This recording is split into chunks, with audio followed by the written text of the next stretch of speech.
Nihče ni odnesel cele kože, ne poraženci, ki so videli uničenje svojega sveta, ne zmagovalci, ki niso nikoli v celoti uresničili svojih stremljenj.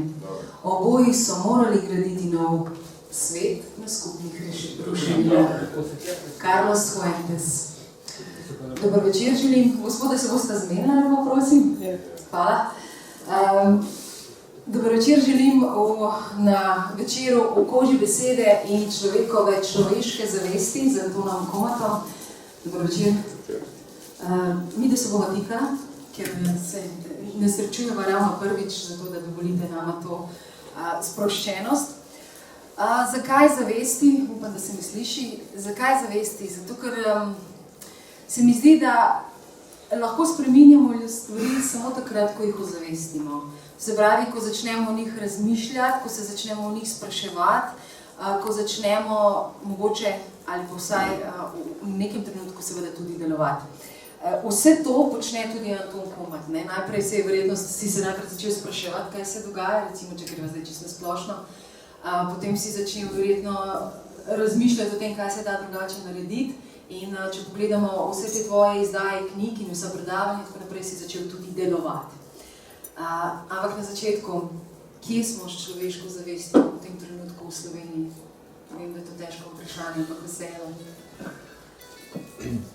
No, mislim, da Slovenija ni nič posebej izvzeta iz splošnega stanja duha Zahodne Evrope, razen da smo še dodatno prebarvani s svojimi lastnimi problemi, ki jih šlepamo iz zgodovine, popolnoma pa nepotrebnem. Generalno gledano, analitiki opažajo, da izjemen padec kreativnosti, inovativnosti zahodne civilizacije zadeve so zelo zaskrbljujoče. Torej, zdaj posledica česa je to, lahko ugibamo, vse sorta se dogaja, nekaj domneve so, nekaj tudi dokazi obstojajo. Dejstvo je, da nekako se opada ta zaton kreativnosti neke družbe tudi zatonom civilizacije kot je. Torej, vsaka civilizacija ima nek zametek, nek vzpon, nek vrh, nek zaton. Če opazujemo recimo zgodovino z očmi Osvalda Špenglerja, nam bo to jasno, kajti to je krožen pogled na zgodovino človeka, vse teh zadnjih 6 velikih civilizacij, ki smo jih skozi dali. No in vse kaže, da te znaki, ki danes zadevajo zahodno družbo, so zelo vešči, govorijo o tem, da je ta potencial, ta duhovni potencial, to žuborenje, če temu tako rečem, kreativnosti v zatonu in bojim se, da se poleg ostalih dokazov, ki jih je tudi en kup, da smo priče o nekim dogodkom, ki, če gledamo z očmi sistemske teorije, kot jo jaz vrnavam že preko 20 let, torej, čim se pojavijo v nekem sistemu, ali to človeška družba, ali ekosistem, karkoli, ločnice ni med tema, dogodki, ki so neprevidljivi, nenapovedljivi, ki so kaotični, pomeni, da je sistem v težavah, torej, da ima v težavi na nivoju samoorganizacije. No in če gledamo zdaj zahodno družbo, kjer vse vire, tako energetske kot materialne, porabljamo samo še, da vzdržujemo obstoječe stanje, da ga zacementiramo, da se tudi politiki ne ukvarjajo z neko novimi paradigmami. Jaz bi te poudaril, da sploh ne razmišljam v okvirih kjerkoli ideologije, kajte ideologije so po mojem oceni največje zlo sodobne družbe, tudi povod za vsa ta možna klanja in masakre, ki se dogajajo po svetu, ali pa so se dogajali zadnjih 300 let. Govorimo o tem, da če pogledamo na ta način, potem nam je jasno, da v tej coni bifurkacije, v tej coni, ko se te neprevidljivi in nenapovedljivi dogodki dogajajo, če lahko temu tako rečem, sledi ta razcep, ta preskok. Ali sistem preskoči v čisto neko novo ravnovesje, dobi nov fazni portret, ali pride pa do porušitve obstoječega stanja, jasno, neko resetiranje in mora pač sistem iz ruševin zgraditi nekaj novega. Zato tudi naslov moje knjige, ki je precej aktivistično naravnana, če boste molčali, bodo kaj o njih govorili. Torej, kot je si prebrala prej Fuentesa, izjemno pronicljivega pisatelja po rodu iz Mehike, ki je umrl pred 2 leti. On je lepo napovedal, da če se ne bomo premaknili, ne, torej če se ne bomo držali tega starodavnega nasveta Zaratustre, ne, izpred 1000 let, je rekel, premakni se, da te ne premaknejo drugi. Ne. Torej v tem svetu konfliktov in te tehnologije, ki je izjemno rušilna, predvsem za človeka, ne bo zmagovalca. Ne. Vsi bomo poraženci in na koncu bomo mogli vsi na ruševinah en nov svet narediti in zaključil bi s tem stavkom, da ni škoda človekovega razuma, lahko bi ga uporabljal za bolj pametne stvari, kot da si kodiramo tisto, kar je civilizacija delala, recimo, nekaj tisočletij. Če boste molčali, bodo kamni govorili. Knjiga, ki se dotika kar nekaj zelo zanimivih tem, o katerih bova danes, ne bova pa seveda samo o teh, ker se prepletajo seveda tudi z aktualnimi stvarmi, kot so pa čebele, pa Zika in tako naprej. Ampak mogoče, če začnemo na začetku, ne, človek, ko se rodi, ne, je recimo ne, na začetku, če opustimo tiste misli o reinkarnacijah in tako naprej in o več življenjih, niti ni pomembno v tem trenutku. Na nek način človekovo zavest začenjamo, bom rekla spet v navednicah, negovati, gojiti pravzaprav od, še pred rojstvom, ne, že na nek način v materinem telesu. In ta knjiga se zelo zanimivo ukvarja s tem, da pravzaprav mi na nek način kontaminiramo naša bitja, naše otroke, oziroma ne mi, pač pa ta svet kontaminiramo že skoraj že, ko so v maternici. In potem, ko se rodijo in seveda jih ljubimo in jih vzgajamo v najboljši veri in jih postavljamo v sisteme, ki jih učijo biti odvisni. Ne? Imamo fantastičen sistem Zahoda, ki nas uči, da smo odvisni, da čim manj razmišljamo, pomislite, kaj nam mediji sporočajo, bomo vi povedali, grozne, se veste, čim manj razmišljati, odhajati stran od sebe na nek način. In če sem rekla, da začnemo na začetku, kako je s temi prehajanjem v bistvu teh strupenih snovi, če začnemo prav tukaj, ne, to je en takih velikih tem tukaj notri, že, recimo že v človekovem telesu, to so zelo strokovne teme, ampak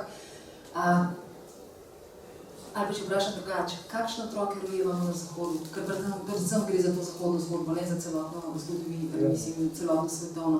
Kakšne otroke rojevamo na Zahodu, ne? Že predispozicijo? Ja, lahko rečem, da je tale vprašanje bil za en poseben predavanje tukaj vseboval enih provokacij, ta pravih, ne, torej vprašljivih. Tisti prvi stavek, ki si rekla, se mi zdi, da se zelo premalo zavedamo, pa tudi mladim mamicam ali pa kjerikoli materi, ki nosi otroka, nihče ne pove nekih bistveno drugačnih pogledov, predvsem iz aspekta, ki je danes, se mu reče, epigenetika. Ne. Torej, v biologiji se dogaja ena največjih revolucij v znanosti, ki je primerljiva z kopernikanskim obratom v srednjem veku. Gre za epigenetski pogled na svet, ki dejansko ruši ali pa redefinira tako gensko tehnologijo oziroma genski determinizem po eni strani, po drugi strani pa tudi sam neodarvinizem oziroma socialni darvinizem. Torej gre za eno veliko revolucijo, jaz se tega še ni v medijih, kajti ko se premikajo paradigme. V smislu, da nismo določeni z geni, ne? Tako, to lahko kaj več rekla kasneje. Torej, gre za tok tektonski premik paradigme, da tu pride na fakultete bo trajalo na 80 let, raziskave letijo ena za drugo ven dnevno, če to spremljate po internetu, torej od vrhunskih univerz. Teme po medijih nikajte se, veste, kako elitam paše, da velja še vedno socialni darvinizem, da še vedno velja recimo korporativni mit o genski tehnologiji in tako naprej. Ampak da se vrnem tisti prvi del, ki je zelo pomemben. Skratka, ta pogled epigenetike nam govori čisto pragmatično in praktično, da otrok, ko ga mati nosi, uporablja vsa materina čutila za komunikacijo z svetom. Torej, nič ni izoliran v trebuščku, v uterusu noter, ampak uporablja vsa njena čutila, ki jih mati ima. Torej, od vida, voha, kot poznamo vsa ta čutila, sluha, do tega, da tudi njene spremembe v njenem organizmu, ali govorimo o nekih nevrotransmiterjih, ki nastajajo v možganih ali v prebavilih, oziroma vseh hormonskih nihanjih, ki jih mati doživlja, otrok se s tem uči o svetu, na katerega bo prišel. No, mislim, da tukaj je že tle ena velika revolucija, ne, kako je treba v bistvu mladim materama pa dekletom, ki vstopajo v rodnost, te stvari povedati. Ne. Tako kot ta drugi del, ki si govorila o kemičnih tveganjih sodobnega človeka, ne, kjer recimo govori o hormonskih motilcih, to je tema, ki je največjih tabu tem v Evropi, pa v celem svetu. Tle je zanimiva zgodba o razvoju te znanosti, ki je to raziskovala. Torej, leta 1998 je v ZDA šla knjiga Our Stolen Future, katera glavna urednica je bila Theo Colbornova, ki še vedno aktivno deluje na tem področju. No, ta knjiga je takrat naredila pravi pretres v zahodnem svetu in tudi v Evropi. Največ, če se spomnite, je takrat Evropska komisarka za okolje v Švedini Margot Wallström, in ko je kot mati 3 otrok doumela, kaj se dogaja z otroki, je zagnala vso to bruselsko mašinerijo, tako se še dal kaj takega delati, v prid raziskavam na tem področju, no, in dokler je bil pač Barroso kot njen neke vrste zaščitnik, evropski komisar je zadeva tekla. 2004 je bil že pritisk kemičnih korporacij tako močan, da so jo dobesedno odstreljali na sramotno delovno mesto in jasno takrat je prišel tudi Barroso, prej je bil proti, ki je podpiral, so se zmotil, se pravičujem. No in s tem je tudi konec vseh raziskav. In že leta 2005 je 100 vodilnih raziskovalcev v Evropi podpisalo Praško deklaracijo, v kateri apelira na oblast, na države, na fakultete, da se nadaljuje s tem raziskavom. No, mi smo se pač te teme lotili, skupina slovenskih,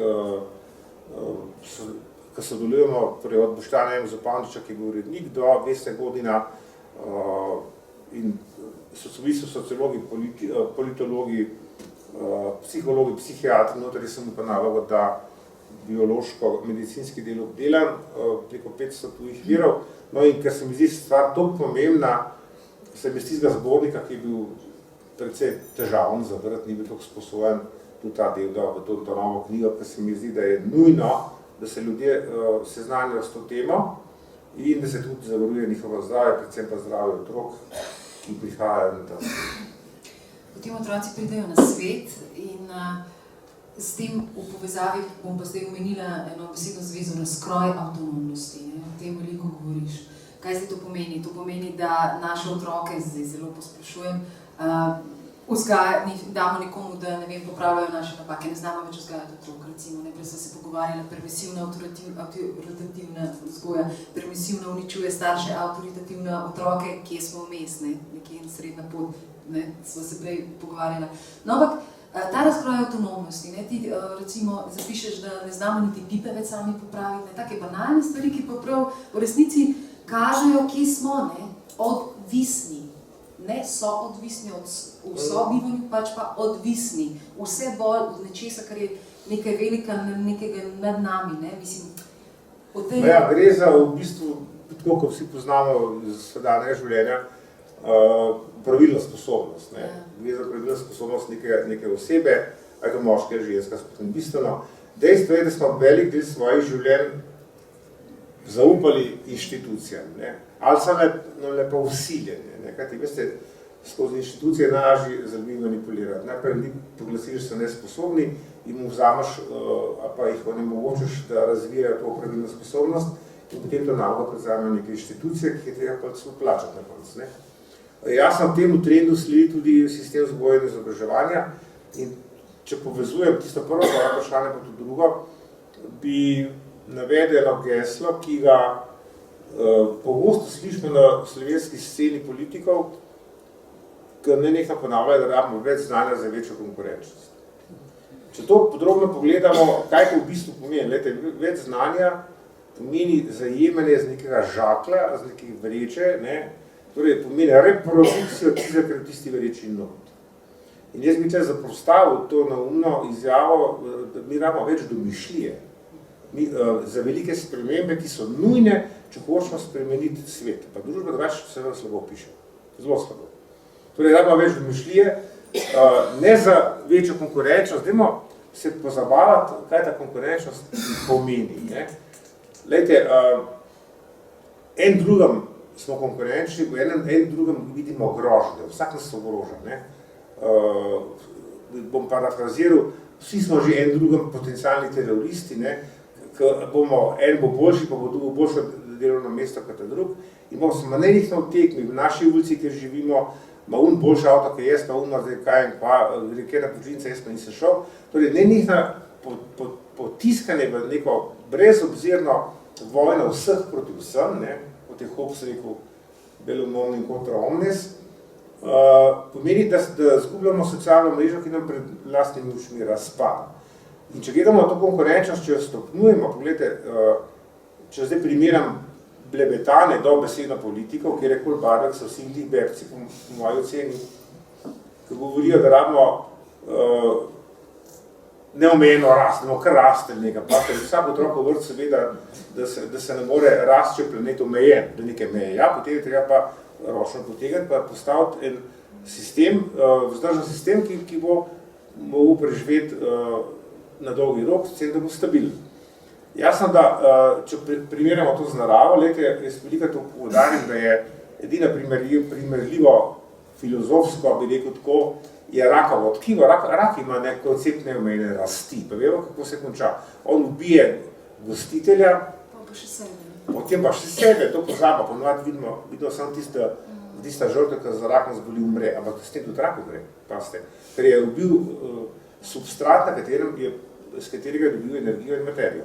Torej, zato je rak protievolucijski, njegov značaj je totalna deviacija, je totalna patologija in mi se gremo zdaj filozofijo raka in hočemo zdaj obvladati planet. Poglejte, to lahko je res debil trudi, ampak to poslušamo vsak dan, da rabimo obnovo rasti, da rabimo konkurenca se konča, veste, če imate vi eno neomejeno rast na eni strani, pa na drugi strani omejen planet v globalni vojni, svetovni vojni za viri, ki se že začenja.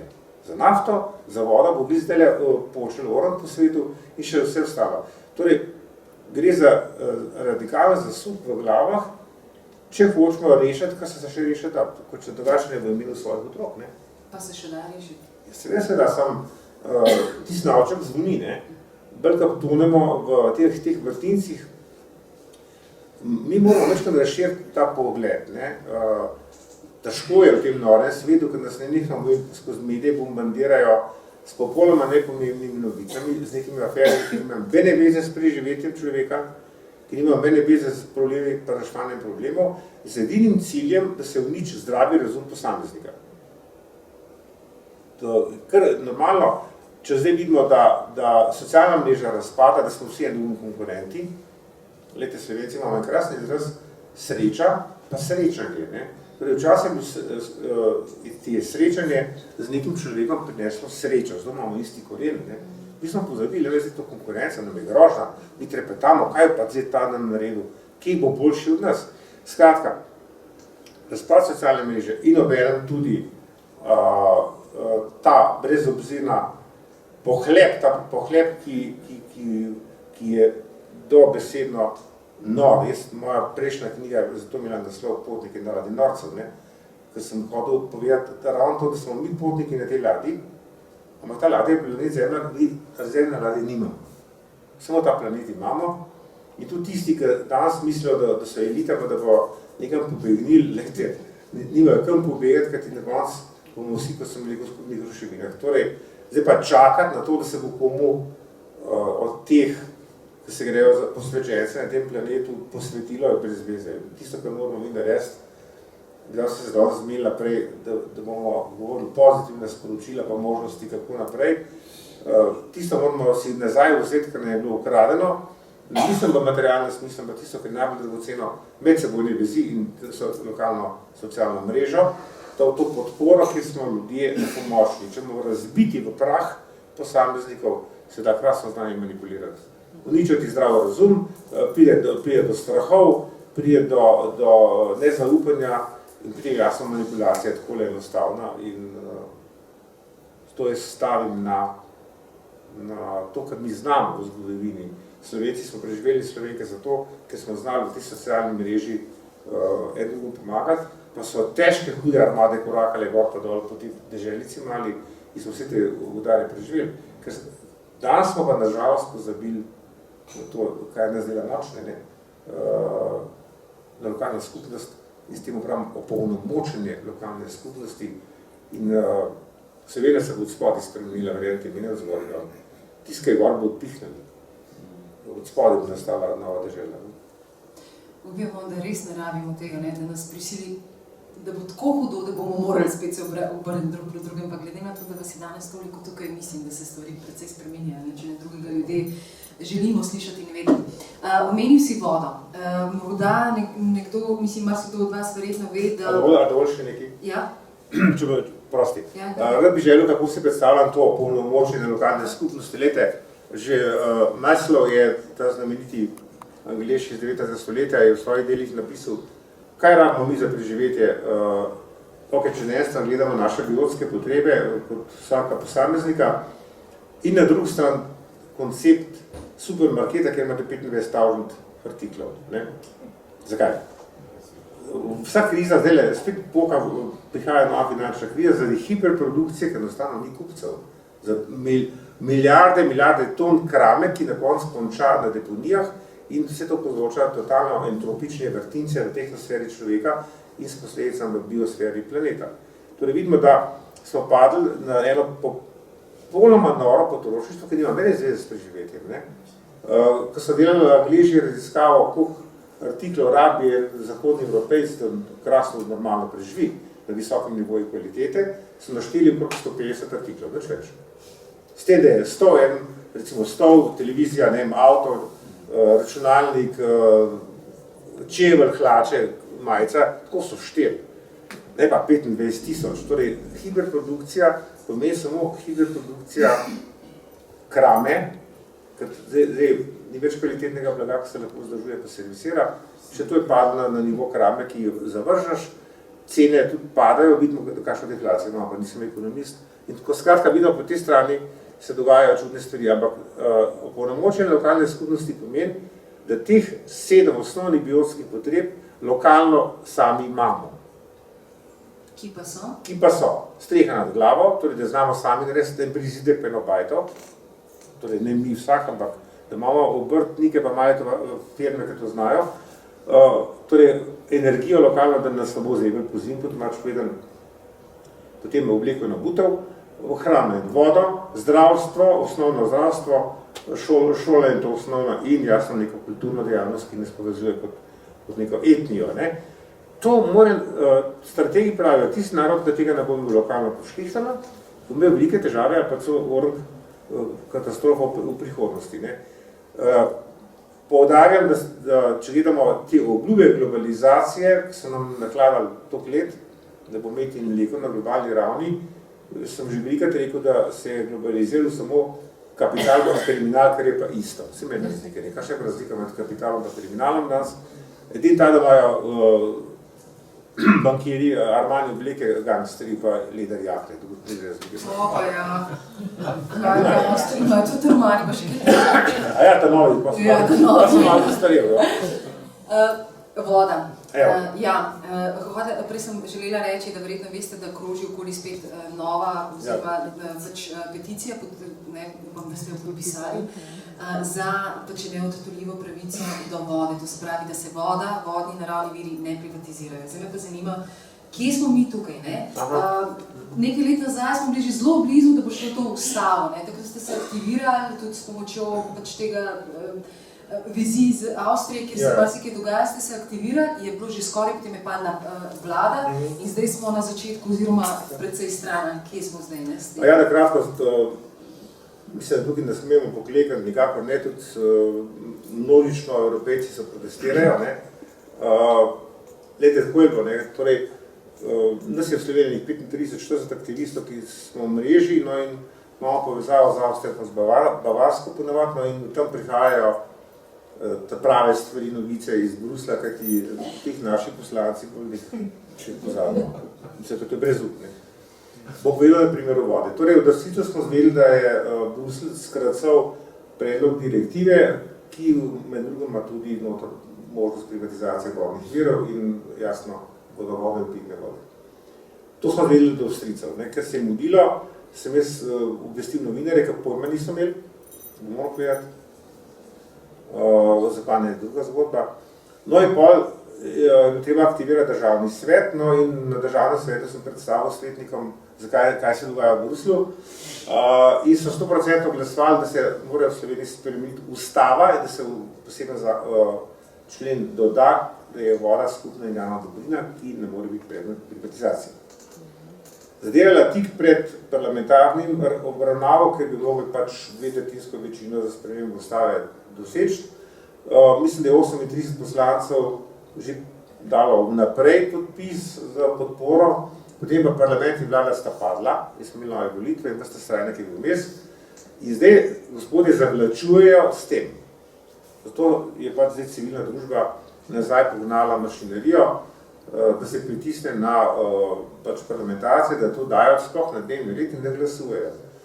S posebnim poudarkom, da je državni svet ne samo da je zahteval obravnavo na državnem zboru, ampak je v drugi točki tudi zahteva ali pa opozorilo, da bo jo objavili vsa imena poslancev, ki bi slučajno glasovali proti temu. In upam, da ne bodo tudi krejeno skupno svet z volilnikom. Ne, kaj šele parlament, če da se tega pride. Isto se dogaja, veste, skozi se dogajajo ti pritiski. V Bruslju je takrat, ker tam je meja 1 milijon podpisov, zdaj vsak podpis pomemben. Kvota za Slovenijo je 6000, mi smo takrat nabrali 24 podpisov, kar je bilo zelo presenetljivo veliko. Poudaril bi, da čez minilo 4 mesece je bil spet nov predlog privatizacije, tokrat semena starih sort, tradicionalnih varietet kulturnih rastlin. Tam so pa napako naredili, kajti ta scena je zakurvana, kot se reče, je bilo hitro spet 2,5 milijona podpisov in Bruslju mogo umakniti. Torej, zdaj je pa tretja akcija bila proti TISA in TTIP, spet vse evropska. Med drugim je bilo v 12. oktobra v Berlinu 450 000 demonstrantov proti tem sporozumom. Naši mediji z enim stavkom niso poročali, pa ste boste pozorni, mi imamo opravka trenutno s tako cenzuro, da Bog pomaga. Torej, o bistvenih stvarih v svetu se sploh ne poroča, o nekih srajnih, ki so čisto nepomembno, imate pa cele flash oddaje in se ponavljajo v nezavesti neke teme, ki se nas ne tičejo. No, skratka, torej zdaj je potreba jasno in se apelira na vsakega, da tisti klik naredi, vsak glas šteje, to v celi Evropi zdaj poteka.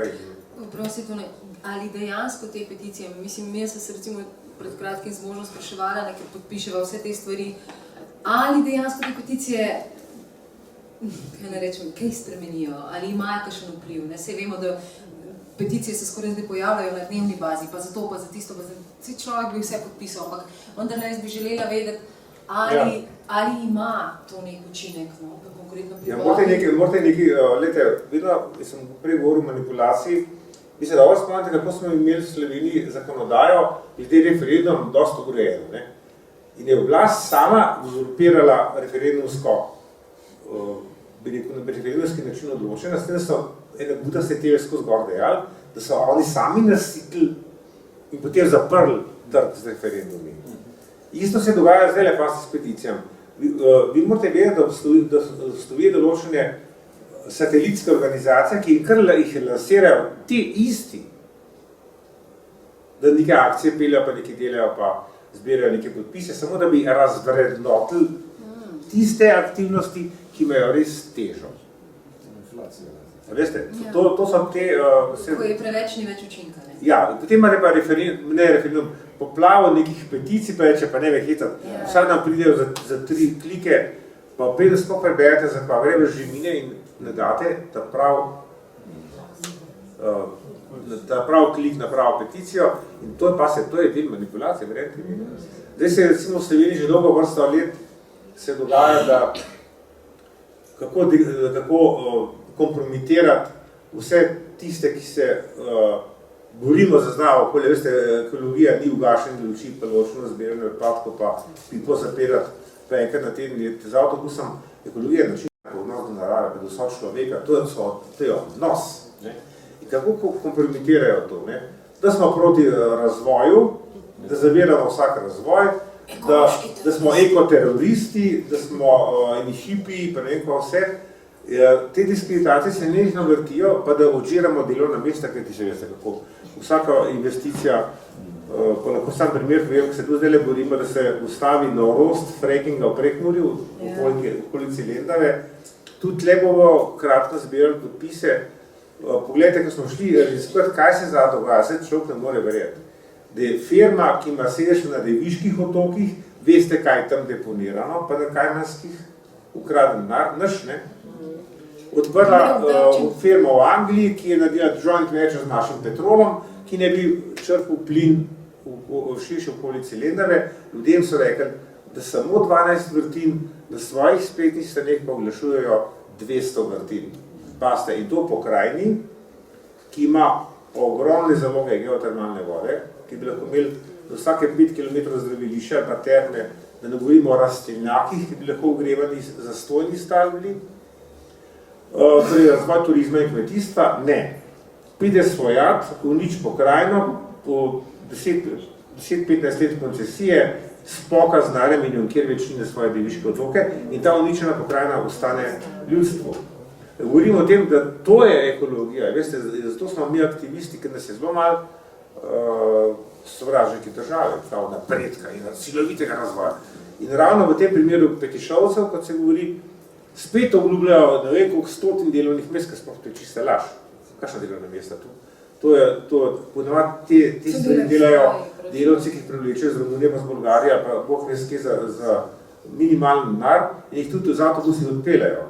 V glavnem je to za visoko stopnjo avtomatizacije.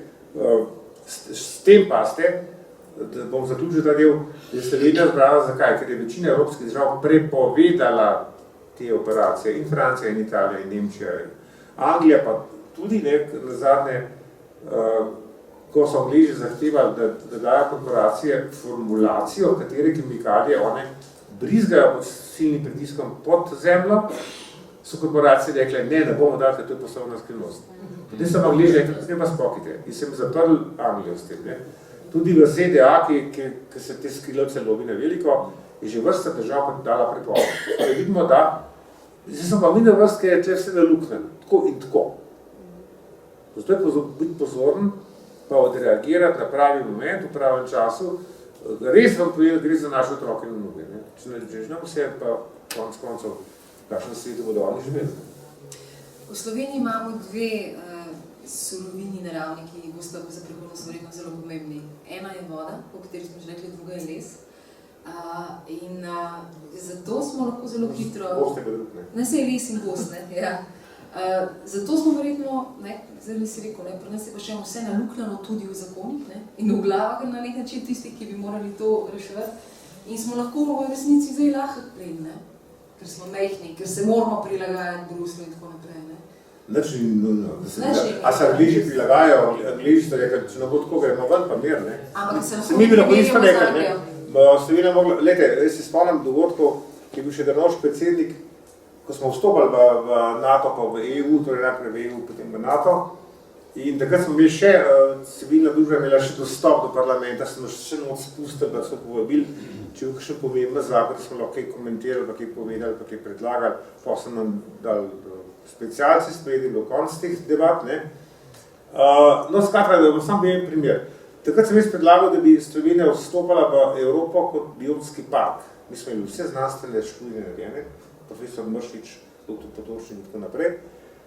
In v tistem času, če bi šli kot biotski park, bi imeli malo drugačno sceno kot danes.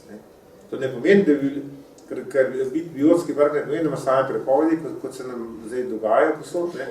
Ampak imaš en trajnostni razvoj, ker bi obilje denarja pritekalo, zato ker bi bili vzorčna dežela, ena prvih na svetu, ko se to gre. Ne. Sem je gledal kot tele nova vrata. Moram pa reči, da torej, sploh sem dobil napotnico za polje. Čeprav sem lahko primerjavo dal, da sem v avtoceste smo dali v ograje, da ne skače divjati pred avtomobile, ki veliko hitrostjo vozijo. Sem potem od tehnosfera človeka v omejitve narava je pa pod enotno zakonodajo lahko oceni stvari, nič lahko obrat paradigme je bil.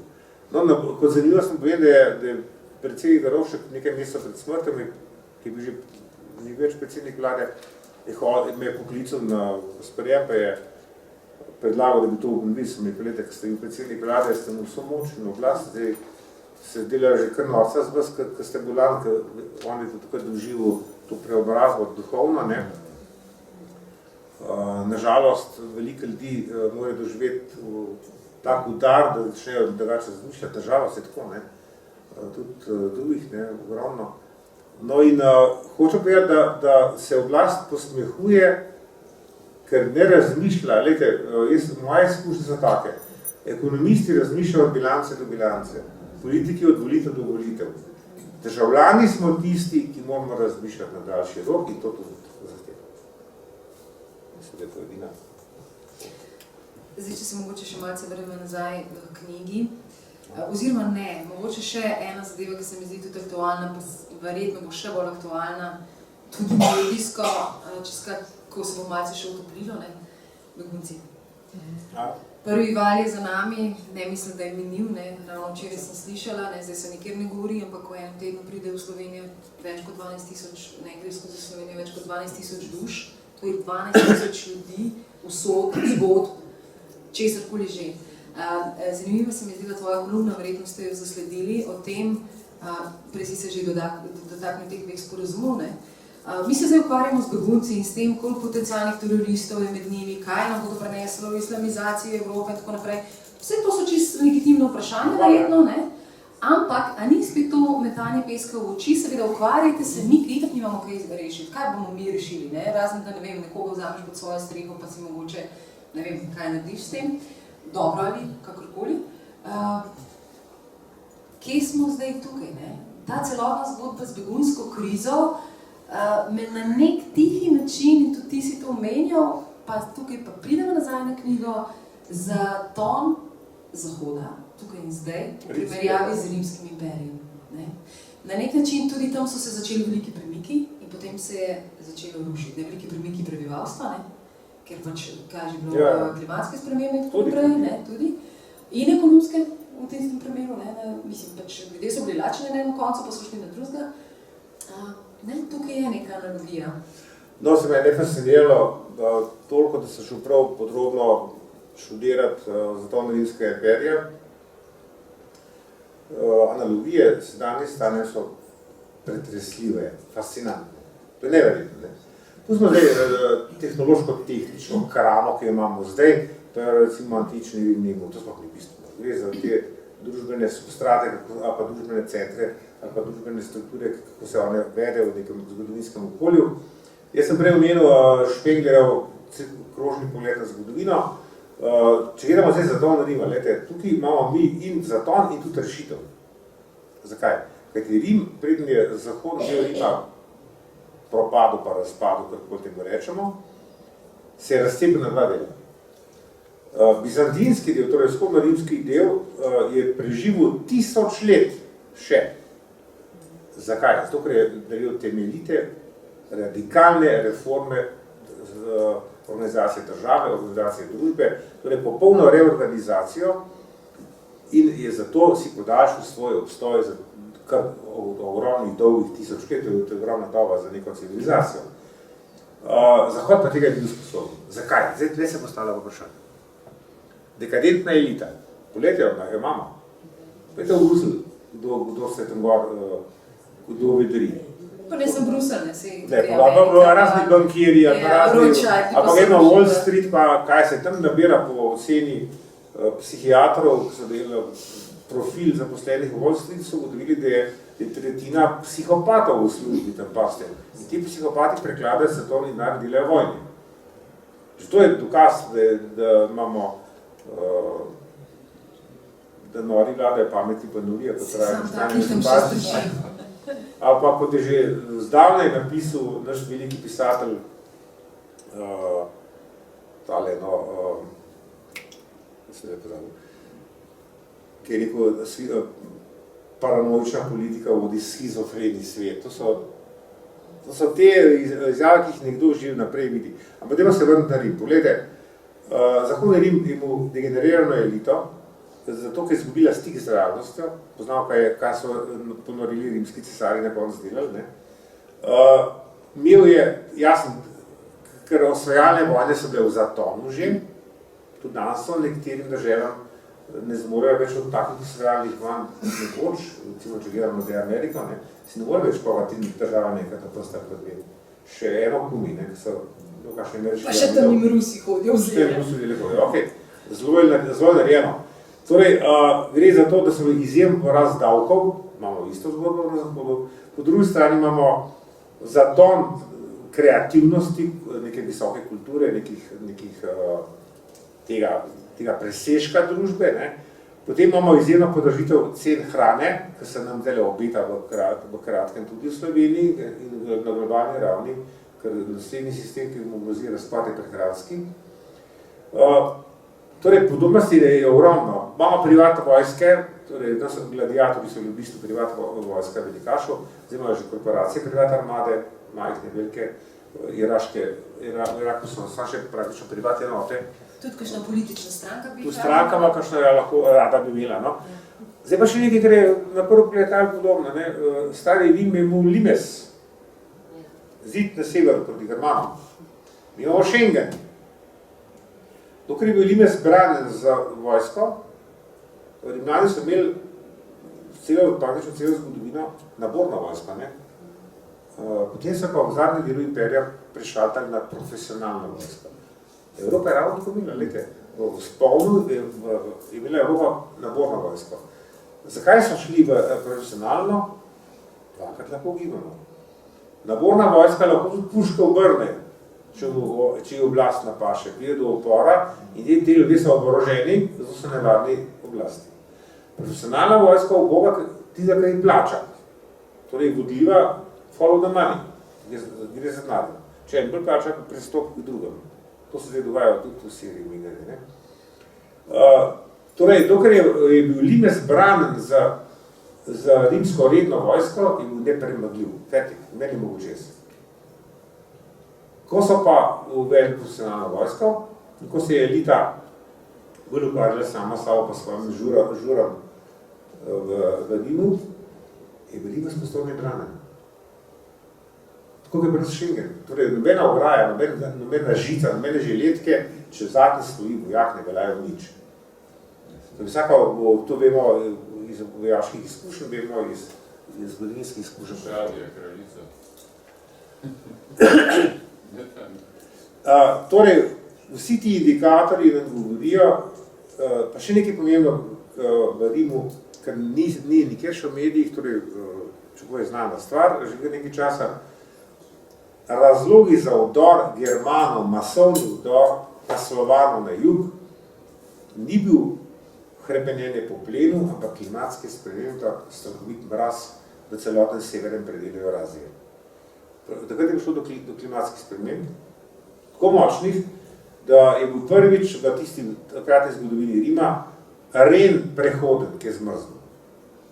Ta ohladitev je bila tako močna, da je v tistem času, torej Germani so prej lahko z manjšimi plovilci, take manjše enote, po 10, 15, 20, 30 ljudi, so prečkali Ren in vodirali sem, pa kaj so probali vdrti v imperiji, ampak v glavnem nobenega večjega posega niso bili sposobni.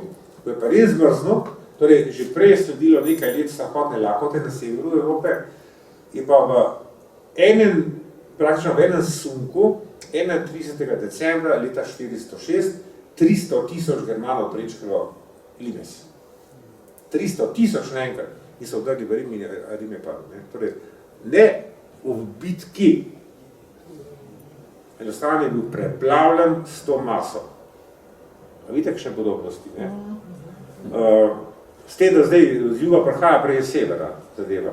Tudi na jugu se danes, poleg vojne, tudi je klima precej naredila lakoto. Praktično vse te revolucije v Severni Afriki, ki so bile v glavnem za potržitve hrane. Treba se opozarjam.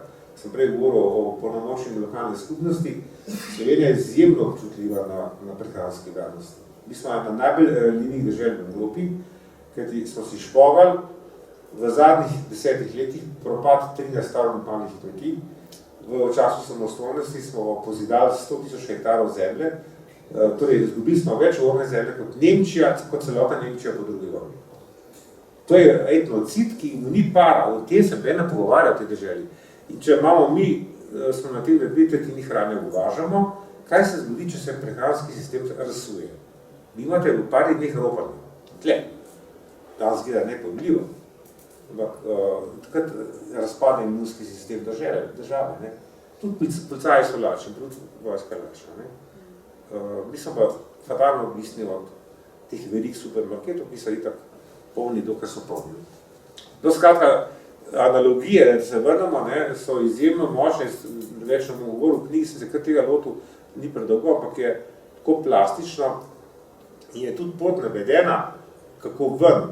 Torej, pot nam je pokazal Bizanc, ki je preživel 1000 let, modificiral sistem in je padel šele pod zelo groba turška invazija, takrat leta 400 pa še nekaj, pravno 400 pa še nekaj, neko je bil propad Bizanca.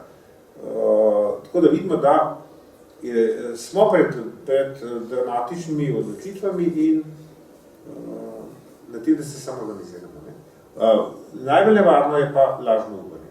Da bo kdorkoli, karkoli napisno nas naredil, noben to povedal. Niti nova politika, niti nova stranka, niti nova ekonomija. Gre za to, se ljudje samoorganizirajo in govorim ne vojaško, ampak v smislu preživetja na lokalni ravni, kot neka ekonomija preživeti. Tako govorijo pač tuji analitiki. Jaz tebi kruh, ti meni jajca v tem smislu. Sosed sosedu, mislim, včasih je bilo to normalno, te manjkalo sladkorje, si šel kam, v zgornjo štuk ali pa čez dvorišče, ali pa jajc, kaj pa je danes? Sedemo v avto in gremo v 300 metrov vdaljen Maxi Market jajce. Pretiravam, karikiram, ampak vse se najdemo, ne? Preden... Glede teh marketov bi še to rekel, da sem prej govoril ne o meni rasti, narava ni več sposobna polniti supermarketov. Ni več sposobna. Mi smo presegli kapacitete planeta in zato bo prišlo do vojne zavere. Če bomo nadaljevali, bile smo potrošnjo. Ustaviti potrošnjo pa ne pomeni, da bomo slabo živeli. Obratno, bolj kvalitetno, če bomo producirali bolj kvalitetno robo, ki se lahko vzdržuje 7. Ko smo mi pristali na azijsko Karamo, ne samo, da smo izgubili vsaj 50 delovnih mest, smo izgubili vsaj 30 delovnih mest na servisi, ki so vzdrževali nekdanje aparature pa pripomočke. Tudi delo na servisu je propadlo, kajti zdaj se stran vrže. Pa se pa dogajajo zgodbe, moj sosed, četrt sesal za prah v pol leta, ker mu po parih tednih crkne in potem prav sam še okrog letava z ženo ponov sesal, pa novo dobi, pa spet dela en teden, pa spet crkne, pa 10 dni pa crkne. In je rekel, da je že na Orhaus radil, da vse, kar kupi, je to kratkega veka, nihče nič ne servisira več. Vse je poceni. A ste kdaj računali na daljši rok, recimo na 5 let, koliko denarja stran zmečamo, pa koliko bi ga pa šparali, če bi kupili kvalitetno blago, ki se lahko vzdržuje, da servisira. To je podobno, kot jaz pravim, bi ga prihrani. Velikrat slišam, ekološka hrana je pa draga, pa biološka hrana je draga, tega si ne moramo špomniti. Ja, ampak razliko v ceni bo vsak hudičev plačal po zboru. Takrat pa ni več važna cena. Ko pa nekdo dobi diagnozo rak, pa panika. To poznam zgodbo en kup krog sebe, potem pa radikalna reforma familiarnega življenja, radikalna reforma prehranjevanja, sam na žalost je za veliko ljudi to prepozno. Zakaj ne bi preventivno vlagali v zdravje, ker je vse dobro veste, da imamo mi zdravstveni sistem, ki temelji na bolezni, ne pa na zdravju. Tega se moramo zavedati. Sistem temelji na tem, da je čim več ljudi bolnih, kajti bolni ljudje prinašajo dobiček. Zdravi smo zguba, totalna katastrofa. Vse, kar je zdrav šlo, to je tako, da ga ni. Cilj je kronično bolna populacija, ki tovori cele vreče arcni. In to je enostavno za zloga, ker si je Big Pharma, multinacionalne korporacije z področja farmacije, so si prilastili medicino za financiranjem raziskav, kajti danes daje Big Pharma 80-90% denarja za raziskave in s tem krmili, v katero smer ne raziskuje medicina. Pa ste prej bila medicina financirana iz državnih fondov, iz proračunov držav, danes se korporacije financirajo, ki pa jim ni interes zdrav človek, ampak bolan. In smo spet pri aktualnih zadevi in verjetno daleč od legalizacije konoplje v medicinske namene. Seveda ne. Ali pač ne? Vse se nekaj tudi... Vse so nam vedeli, se nam v Sloveniji farmacije dokradili zdravila zelišča. Danes vi ne morate več na tržnicah kupiti banalnih stvari, kot je glog, čudovito zdravilo, res zdravilo proti tegobam srca, aritmije, pritiska in tako naprej, brez stranskih učinkov. Ne morate več kupiti šentjane, ki je najboljši antidepresiv v tej dobi, ker je tretjina populacije že depresivna. Ne, treba tablet kupiti. Celo prepovedane so fižolove lušine. Brzek tudi ni dovoljno prodaja na tržnicah, če še ne veste. Zakaj pa? Torej, ne, zato, ker ima stranske učinke.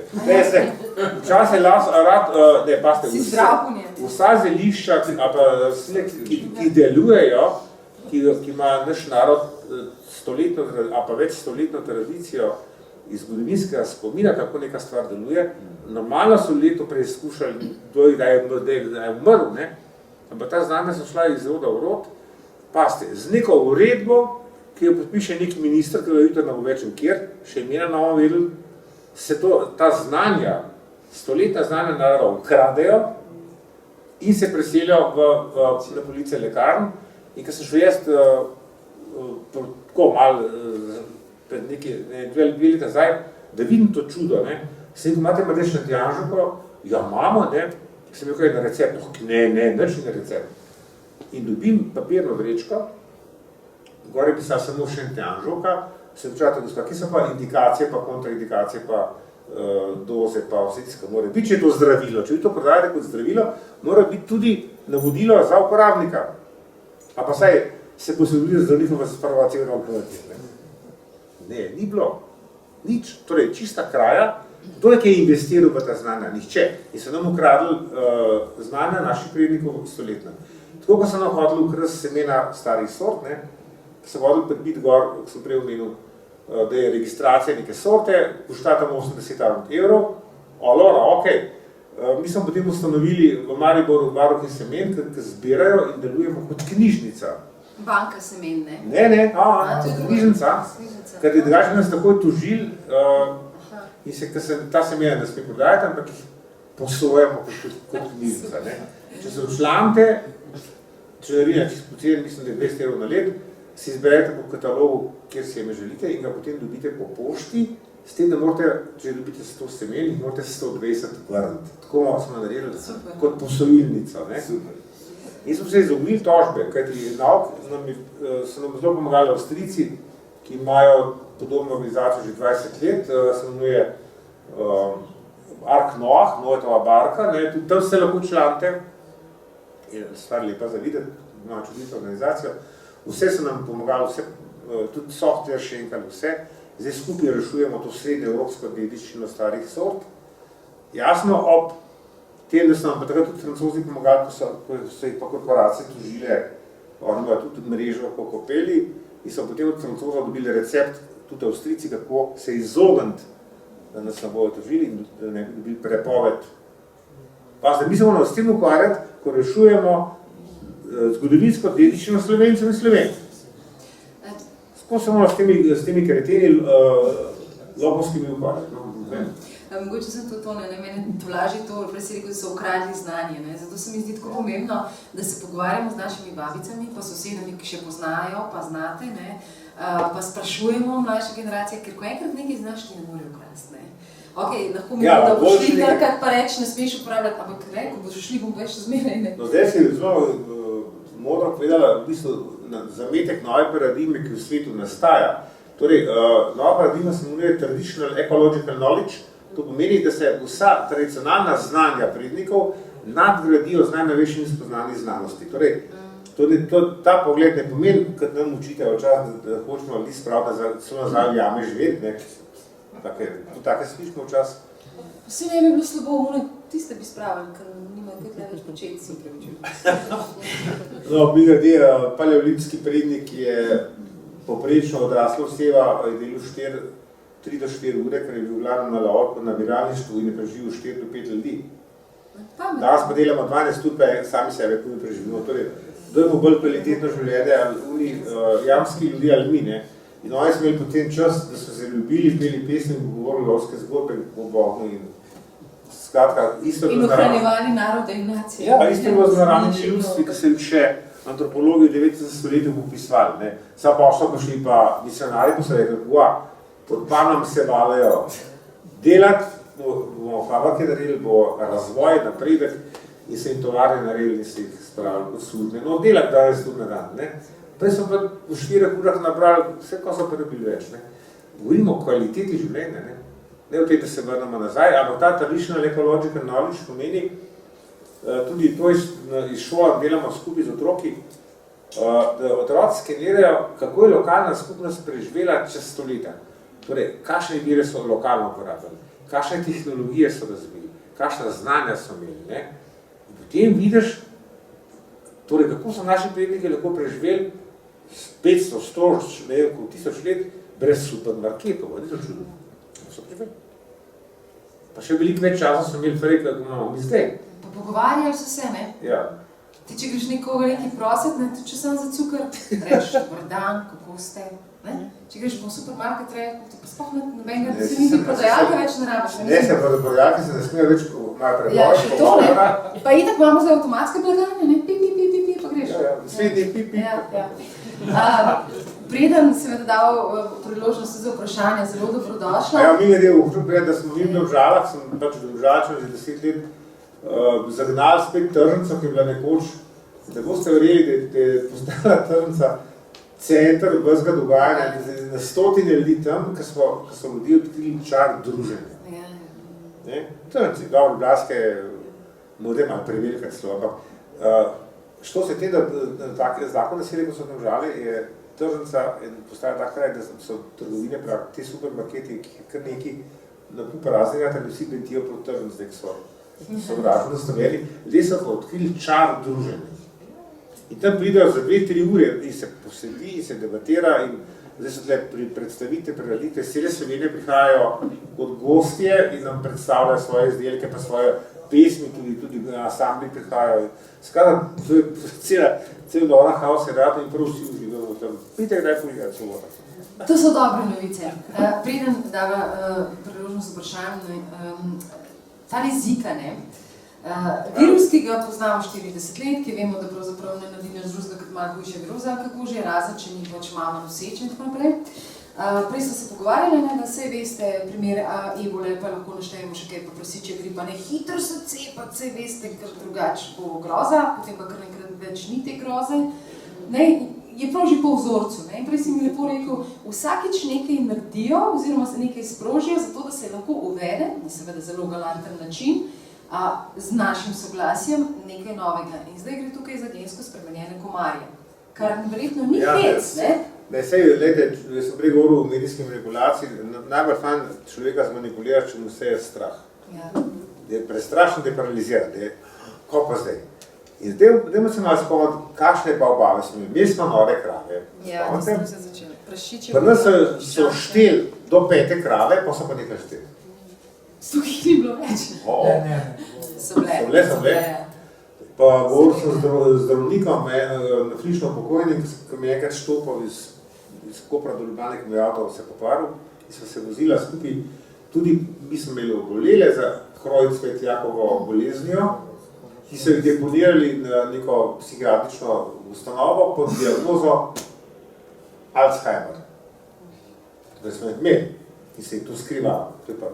Potem smo imeli ptičjo gripo 2.5, na vojni je bila 150 milijonov mrtvih, kaj spomnite se. Na koncu si jih 6 najdli v eni vietnamski vasi. Ne 6 milijonov, ampak 6 posebkov. Takrat se je na štancu tam flu v milijardnih količinah, kot arsenija.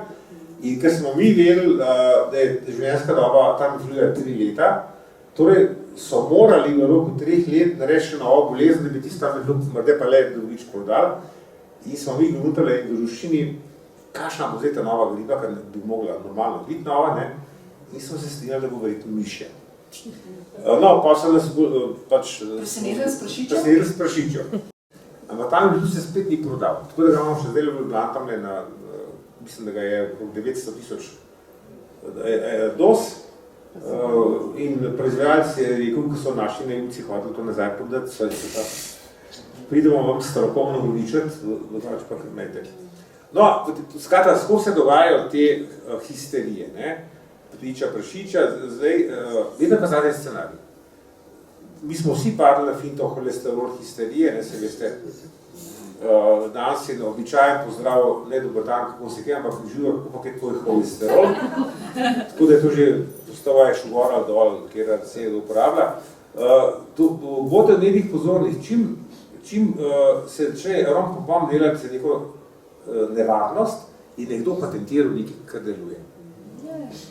In zdaj treba pa trg narediti. Tako, kot so recimo naredili trg za holesterol, so tudi naredili trg za recimo ženske v menopauzi, ne? Ko so patentirali sintetične estrogene, pa estriol, pa estradiol, pa te hormone ženske spolne, zdaj treba to prodati, ne? In so razglasili vse babnice v menopauzi kot histerične, nore, vreščava bitja, ki se edin pucajte, če jim daš dozo estrogenu, ne?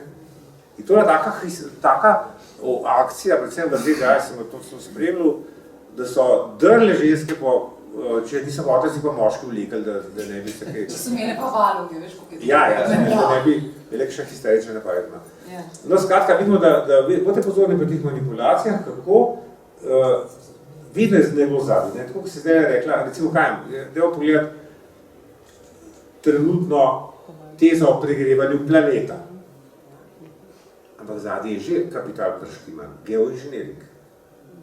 In nekaj ne bo rekel, temperature so že to gore, da ne moramo več ustaviti, dovolite, edina rešitev je geoinženiring in potem bodo dobili legalizacijo, da pršijo po nebu delce, ki bodo spremenili, ampak geoinženiring po oceanih mori karkoli. Pri tem, ki si lepo lucidno rekla, pri tem rom-pom-pomovu dejstvo je, da imamo v svetu še en kup drugih virusov, ki povzročajo hujš probleme, kot ta, ki je zdaj napisnen. Zika, pa še koliko je imena, vsi si ga za samega starša je tragično, če sem otrok v ziki, ki ima mikrocefalijo, podul sem se po kup otrok z zazvonimi anomalijami rodi, kjer so pa krivi pesticidi, ki so v hrani, v vsakem marketu jih najdete.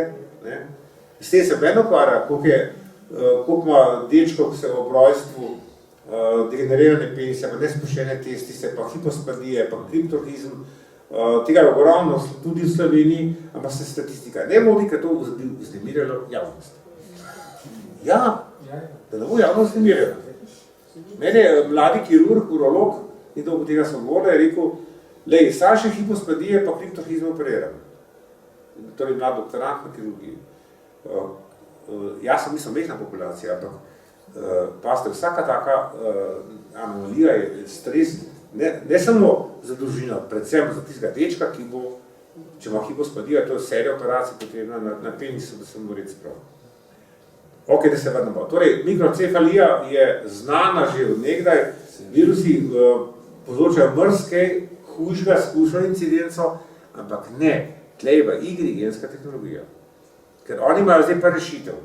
Boste videli zdajle 200 narodov vojakov prši s tistimi cevmi najhujše strupe v brazilski naravi, da bo itak pocrkalo vse, kar leze in gre.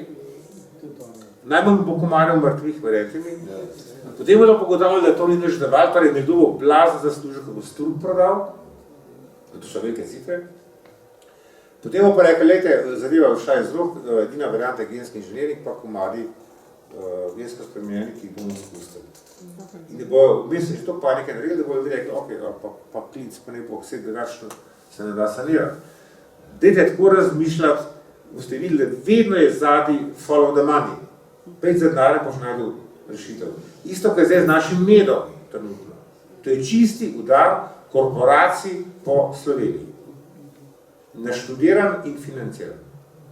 Jaz poznam zgodbo že od leta 98, torej jaz nisem čebelar, sem ga spremljal skozi zastrupitve čebel, natančno, kaj se dogaja s čebelami, od leta 1998 do danes, spremljal tudi zmerom. In med pa čebele, torej mi smo izjemno svetovno merilo dogodek vzorni. Naša kranjska čebela je najboljša medonosna čebela na svet in zdaj, to je ena stvar. Druga stvar, imamo najboljšo organizacijo čebelarstva na svetu in ko je bil v Maleziji oktobra kongres svetovnih kongres čebelarjev, do 2400 delegatov, je Slovenija predlagala, da je 20. maj svetovni dan čebel, ker je to rojstni dan Antona Janše. Bodite pozorni za povezavo, kaj svetovni dan čebel pomeni. Pomeni, se ti dan mobilizirajo aktivisti po celem svetu in ker jaz spremljam, kaj se dogaja trenutno v ZDA, kjer na 10.000 ljudi se bori kot levi, da bi prepovedali neonikotinske strupe, ki ubijajo čebele in ameriška vlada noče prepovedati, ki je za Bayer farma. Mi smo to uspeli speljati leta 2011, tudi s pomočjo Francozov, da smo to povezavo naredili, so takrat Francozi prepovedali te strupe in je Bayer jih tožil in je izgubil pravdo. Jaz sem takratnemu ministru rekel, zdaj je treba, da še mi prepovemo, ker so oni še omamljeni, ker so izgubili pravdo, ker Bayer je tožil Francijo, normalno. Bayer je tožil Francijo, državo. Ampak je izgubil pravdo, čeprav sem navlekel 18 dni, to je vsak vagal še $1 milijon. In takrat smo ocenili, da je zdaj treba prepovedati res in smo s tem ustavili pobijanje čebel. V tem kontekstu bi še nekaj povedal, da je Evropska policija v novembru delala štihprobo v 7 deželah Evrope, med njimi tudi v Sloveniji, in so odprli luke v lukah pa v aerodromih, 350 zaplomiranih kontejnerjev in so noter najdli 190 ton prepovedanih strupov. 190 ton pesticidov, ki so prišli iz Kitajske in so v Evropi prepovedani. Torej, če je Slovenija zbrana, potem je tle mafija, ki se ukvarja s švercom tih strupov. In ko so šli gledati raziskave mrtvih čebel leta 2014, 7 nedovoljnih strupov je bilo najdenih v mrtvih čebelah. Torej, vidimo, da se dogaja okoljski kriminal zadaj in da ti strupi so tudi v hrani, če so jih čebele kasirale, one si podobile, ker so šle na pašo na njive. Ja, no, pa tudi mi, ne? Pa tudi smo to hrano jedli. Torej, kje je zdaj nadzor? To, da so v medu najdeli, da so pa paradoksi totalni, tisti klorfenbinfos, moram reči, da ta debelc je izjemno brihten poba in je naredil dobro mešanico, da ni nobena čebela bila poškodovana. Čebele so izjemno občutljive bitke. Minimalno mikrostrupa, ona bolj ima že vedenske motnje. Ja. No in kaj je paradoks vsega tega, da res je klorfenbinfos prepovedan za kmetijsko rabo, ampak je tudi amitraz prepovedan, ki ga pa veterinarji porabljajo, uradno za zdravilo. Kje je tle red? Zakaj nekdo lahko prodaja nekaj, nekdo pa ne sme, še strinja, da je več napako, ni tega registriral, po protokolu in tako naprej, samo Žahar je tudi 14 let prodaj, pa noben ni diral, dokler ni njegov promet šel to gor, da je ogrozil profite nekaterih. Potem je bilo pa treba, je bil pa slovensko pomoč od zgoraj, se poznate to, ne? Dokoli v Štrli dobi pomoč od zgoraj. To je slovenska nacionalna. No in to so te zgodbice, po drugi strani pa lejte, kdo je testiral uvožen med? Sploh vemo, s kje prihaja. Piše gor uvoz EU in ne EU države, torej kje? Še tega ne vemo od kje. Poleg tega imajo Hrvati, ki so sosedje, ali pa Avstrijci, imajo dovoljene pripravke, ki pri nas niso dovoljeni. Že tle v soseščini imamo en kaos, ampak kako je, tako je stanje. Zdaj, lotati se te medene pravljice pomeni, morate se narediti, da Slovenija je svetovni fenomen v medu in po drugi strani je to še ena redkih področji samooskrbe, ki je sploh še preživel. Mi smo na cel črti, sem prej rekel, 2/3 hrane uvažamo že iz tujine, če še med nam uniča super, potem trg bo odprt, kar nekaj za tuj ponarejen med, ki pa itak nobene kontrole ni. Zakaj se pa niso gospodje šli malo nadzirati, kaj je v Vošenem medu? Mi smo delali teste zelenjave pa sadja v Mariboru, ko smo imeli samo oskrbo in smo gotovili, da 58% vsega sadja pa zelenjave ima 2 ali pa do 8 ostankov pesticidov. No, torej to otroci v vrtcih jedo. A to je pa okej? O tem pa niti besede. Smo opozarjali oblasti, bodite pozorni, kakšno hrano otroci v vrtcih jedo, pa v šolah ne. Kriterij je bil najcenejši ponudnik. In ker to velja v celi Sloveniji, je prišla ta svinarija iz Padske nižine in še danes večina otrok v vrtcih po šolah je največja svinarija v Evropi. Toliko obvesti, tisti, ki delajo cirkus, tam ga ni treba. Tam je pa treba paziti, pa skrbeti za javno zdravje, pa se vsi poskrijejo. Po načelu Rim gori, senat razpravlja. Ok, vprašanje. Ja. Vem, da jih je kar nekaj, si mislim, ampak mogoče 2, 3. Ja, se s čim pa zdravijo nas ljudi, ne, se pogledaš, ne vem, kjerkoli zdravila, imajo cel kup stranskih učinkov, tako da ne vem, s čim so zdravili točno čebele, ampak po moje nimajo toliko stranskih učinkov ta sredstva, kot naše zdravila. Prvo je že izraz zdravljenja čebel napačen, kajti pršica, to je pršica, ne? To je akaricid, torej strup je akaricid in te strupi spadajo pod biocide, torej vsi veterinari narobe govorijo o zdravljenju. Če imamo mi ljudje, pa naši psi bolke, pa uši, pa stenice, pa karkoli od tega, mi tega ne zdravimo, to pobijamo.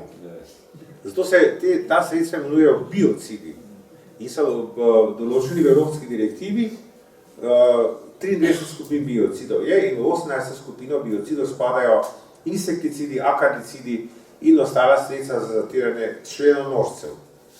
Torej, že tle veterinari tumbajo neumnosti, ampak bodite pozorni, kaj se dogaja s temi izrazi. Najprej so bili vsi ti strupi, pred 40 leti so se imenovali biocidi, torej ubijalci življenja. Ko je šla knjiga Rachel Kersonove leta 1972, ki je opozorila, koliko so nevarni pesticidi, vse to ne merilo, so jih preimenovali v pesticide. Torej, da so zdaj samo še ubijalci škodljivcev. Ko so se nova odkritja rodala, so naredili še eno reformo, zdaj imate fitofarmacevtska sredstva. In še nekaj transformacija je bila, prej so strupe prodajali po zadovih, taki zaripli deci v plavo halah, zdaj pa v bele halje običali fitofarmacevti. Ja, se je, ja. Če lahko se sposoda se je pa slikana, zdaj, če bo že zavede tista čudovita bela obleka, ki ima auro farmacije, pojte pogledati, na vsem škarlah je mrtvaška glava. Torej gre za... Treba v skeč zdaj zaigrati pa teater. To je najboljša zadeva. No in potem, ja, tako da se preoblečejo, ne? Bom povedal anekdoto, ki je resnična, da se sprostimo. Da se boste naražali ork.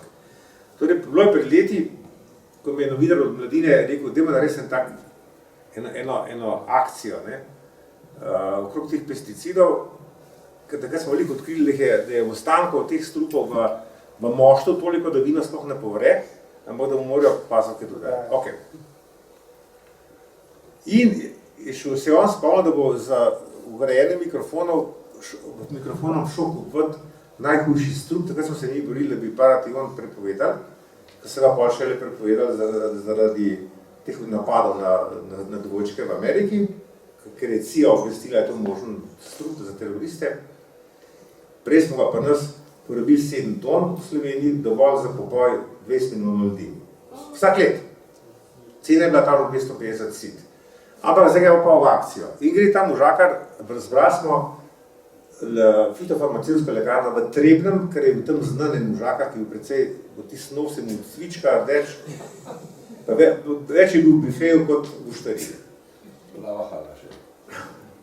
No in tam pride kek, to je vse posneto in pravi, tako počaka, da dela prazna prodajalna, pa pride do ne prav, poslušajte, jaz tašče ne morem videti, imate kaj? In gleda, imam. Kaj pa prav? Folidol olje deluje.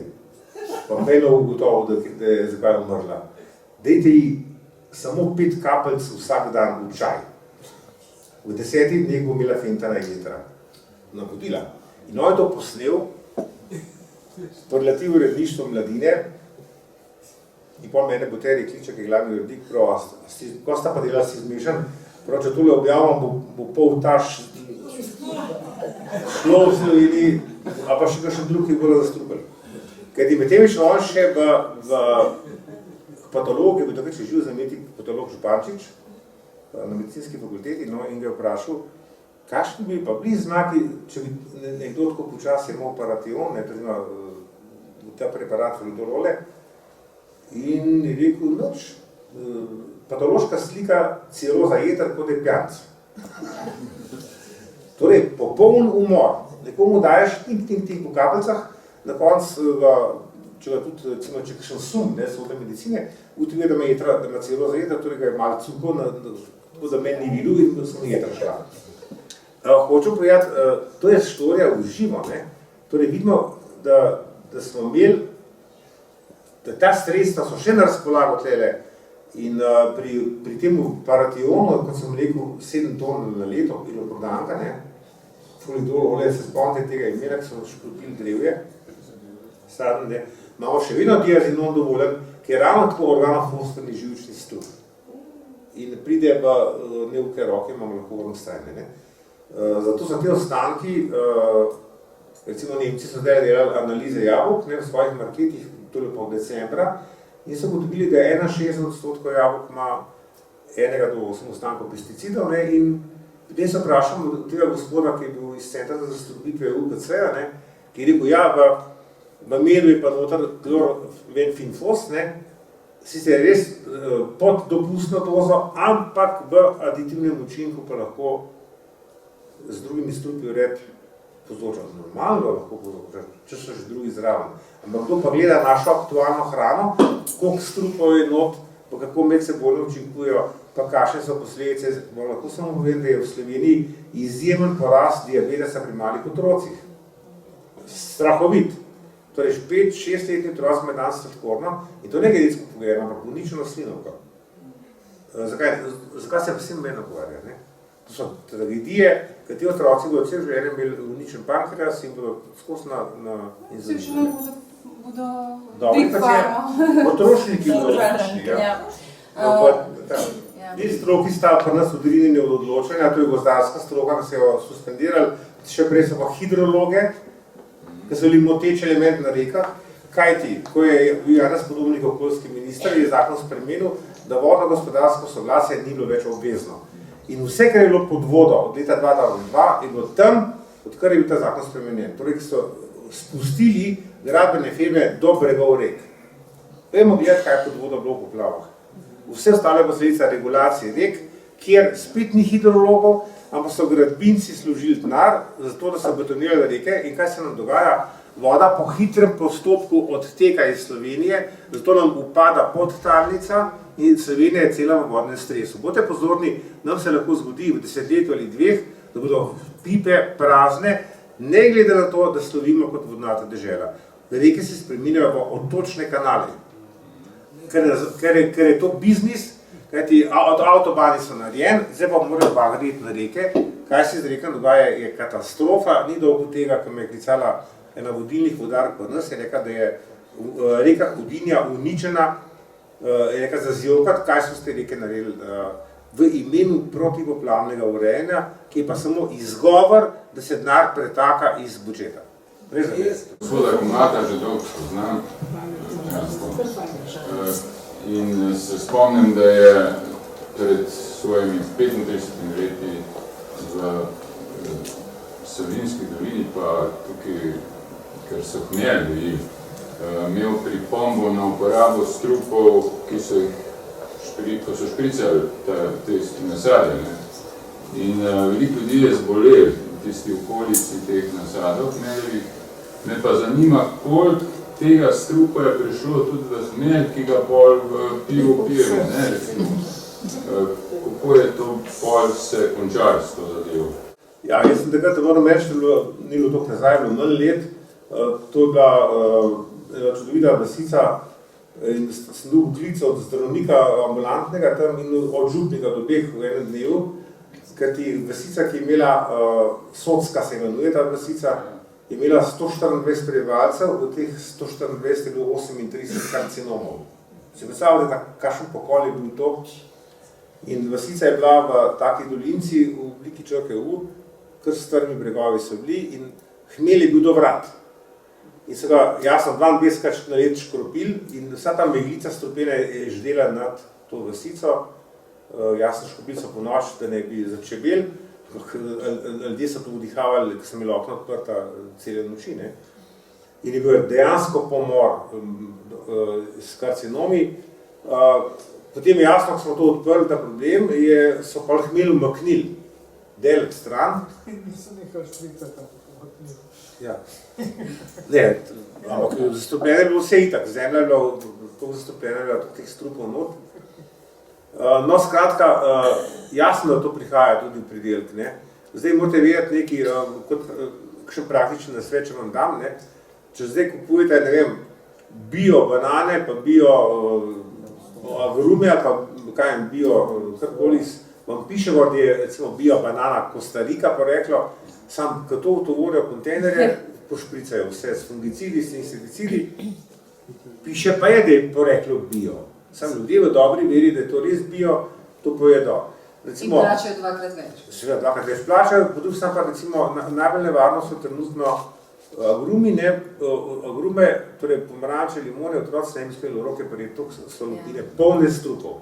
Američani so delali raziskave in so v osnovi tega ugotovili, da za teh neurotoksinov, ko so gor, da je saj med 8 in 9 milijonov ameriških otrok ima hipermotorične motnje. Bodite pozorni, če ima otrok hipermotoriko, torej da je hiperaktiven, to je klinični znak za torej pa za kronično zastrupitev z insekticidi, z živčnimi strupi. In potem je največji zločin, da tem otrokom dajo pomirjevala, torej najprej ga zastrupijo, pa ga pa še enkrat zastrupijo s pomirjevali, ker mu to psiho spremeni. Torej, res ne morem biti, včasih sem toliko ogorčen, ker medicina ne spremlja tega in ne ljudi ne obvešča o tem, kajti to je povezava s farmacevtsko industrijo. Farmaciji pa itak paše, morate biti pozorni, da 5 največjih korporacij na svetu, najmočnejših Monsanto, Aventis, Novartis, Syngenta in Bayer, prodajo in strupe in zdravila. Genialno, on te najprej zastrupi, pa ti pa še recnijo prodajo. Kežgi pa isto blagajno. Imajo monopol nad hrano in nad zdravili, in nad zdravljenjem. Zdaj pa reči zadnje vprašanje Ja, še. Ja, glede na to, da spuščamo kemikalije v zrak, iz zraka, pa ta dež, ki pada na prst, me zanima, kako se spreminja sestava prsti, pa kako lahko obdržimo še neko kvalitetno vrtičkarstvo. Ne, relativno se da vzdrževati, ampak ne z agrokemijo, ne. Ker če bo, torej trendi so takli, če analize, ki so govorile o lanskem leto je bilo proglašeno za svetovno leto prsti, oziroma tal, ne. A ste kaj videli v medijih, kakšno omizje, pokroglo mizo, pa kaj bomo mi naredili, pa kakšno resolucijo, saj nič. Ni bilo ene besede o tem. S tem, da analize, ki so prišle ven, od svetovnih ekspertov, so govorili, če bomo nadaljevali s to kemizacijo zemlje, da v roku 2 generacij bomo izgubili ta topsoil, ta rodne pasti, potem bomo videli horde beguncev, ki bo šlo pa zdaj za katastrofalno lakoto, kajti teh 10 centi je edino, kar nas loči od svetovne lakote, ne. Če bomo ta sloj topsoil zemlje uničili, torej je pomembno, vsak vrt, vsaka terasa, vsaka njivca, vsak vrtiček, kako temu rečemo, ker se tam življenje ohrani, v tem mozaiku, ne. Slovenija je dovolj majhna, da lahko mi ta preobrat naredimo dosti hitro, ne. Samo treba tudi tlele sistem subvencij obrniti. Če imam jaz vrt, pa če recimo pada dež, pa je že vse zastrupljen, recimo pa da te kemikalije padajo na tla, a je potem moj vrt...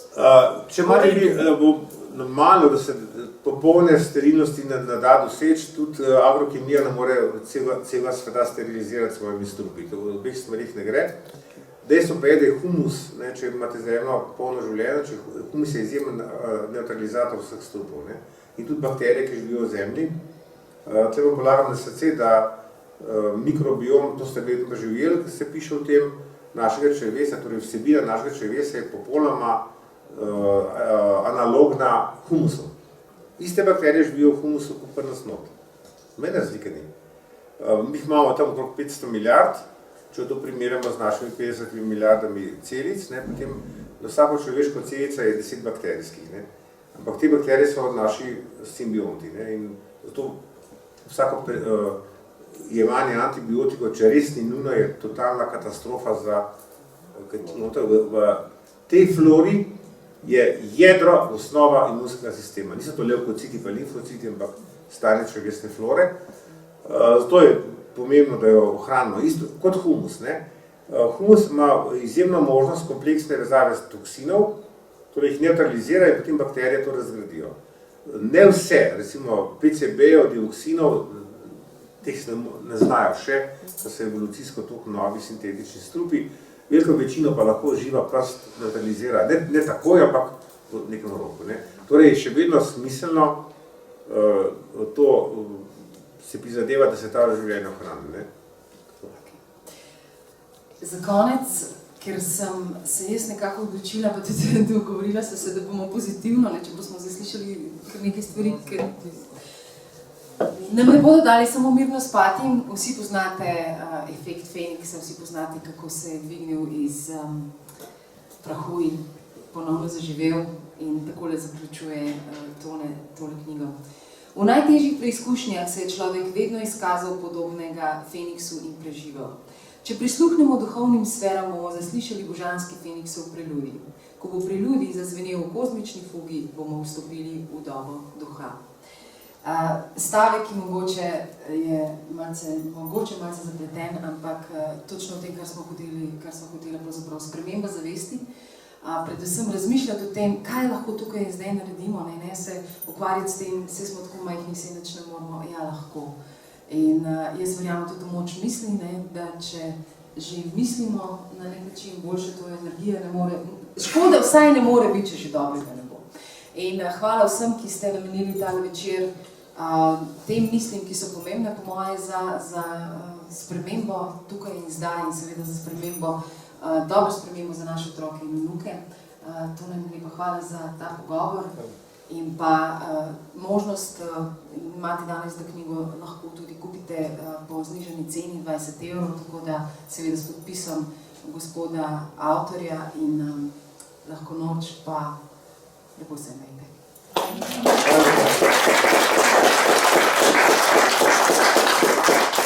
Vsej bi tako že podaril, da v bistvu moj način dela tudi pri knjigi je tako narejen, da vedno povem pot iz problema. Ne? Kajti, ko pridemo do problema v dobro meste, da postane takrat najbolj pomembno tisto, kar nismo vedeli. Nam niso povedali ali pa nismo hoteli slišati, ker smo imeli drugih problemov poln kufer. Zato je pomembno, da to ni predajanje strahov, ampak je res dobesedno osveščenje. Torej, če veš, kje je problem, boš tudi najdel rešitev. Če pa ne veš, to pa strah. In to je cilj mojega dela. Hvala.